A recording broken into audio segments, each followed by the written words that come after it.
Narco ng polis na.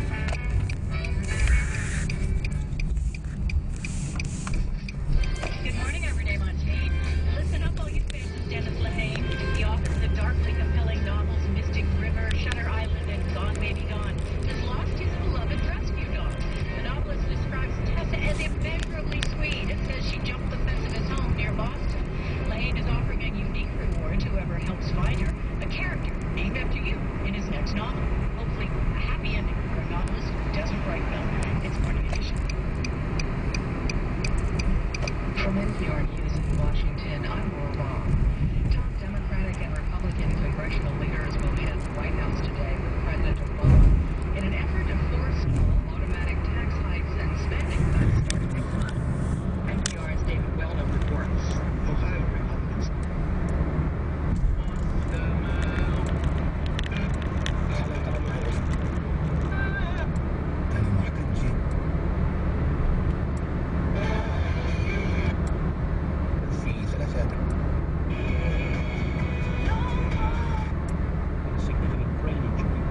Lung and abdominal infections. China has imposed tighter controls on the internet as the country's new leadership signals its intention to continue severe restrictions on the use of popular microblogs. The new measures include formally requiring internet users to register with their own names. Chinese bloggers have succeeded in exposing a number of corruption scandals involving government officials in recent years. The Burmese government has announced that private newspapers are to be allowed from April for the first time in nearly 50 years. It follows the abolition of direct government censorship of the media. A court in Vietnam has dismissed the appeals of 3 prominent bloggers who were sentenced to lengthy jail terms in September. They were accused of anti-state propaganda in an escalating campaign by the Vietnamese authorities against its critics. Tens of thousands of Iraqis have joined demonstrations in the mainly Sunni province of Anbar against the Prime Minister Nouri al-Maliki. Protesters accuse Mr. Maliki, who's a Shia, of seeking to marginalise Iraq's Sunni political leaders.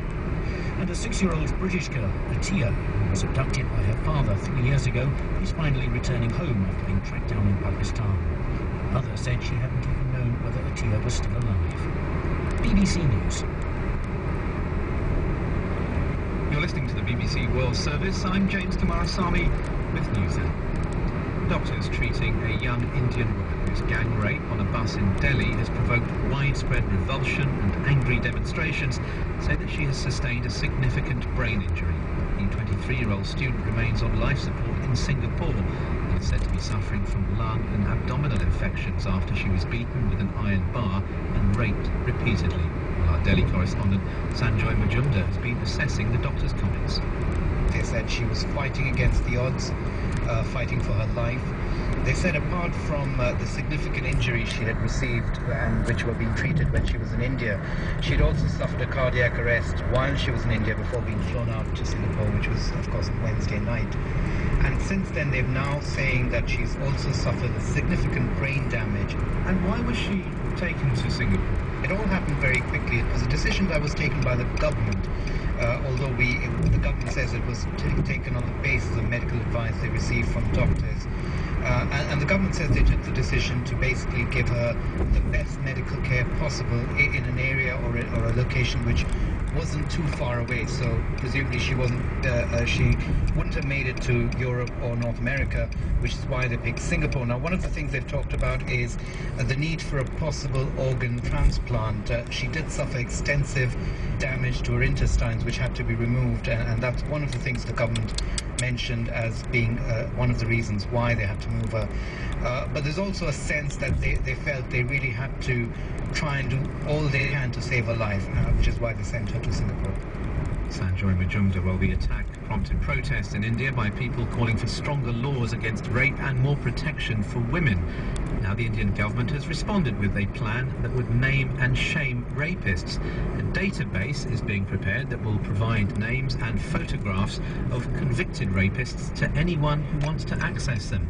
But is this a good idea? Well, Vivek Deheja is the author of Indianomics, Making Sense of Modern India, and Ruchika Toma is a news presenter and journalist with the Indian channel Headlines Today. She supports the proposals. I certainly do. Even as we see these seething protests out in the streets, it's important to understand it isn't just about policing or changing legislation. There is a bigger problem at hand, and that is the culture of misogyny that we've got to change. Because what we usually see is the association of stigma and shame that stays with the rape victim, and it's in fact the offender who gets away easy. So it's important to ensure that it's the perpetrator of rape who needs to be ostracized, who gets named and shamed, and not the victim, who anyway faces enormous odds after one of the most dehumanizing experiences, to say the least. Vivek Deheja, what's wrong with this idea? Well, I'll say this, that I certainly share the anger and the revulsion, and I, in fact, absolutely agree that that the underlying misogyny of the culture is at the root of the problem. But I would say that a name and shame approach is a very superficial and sort of knee-jerk reaction to a much deeper problem.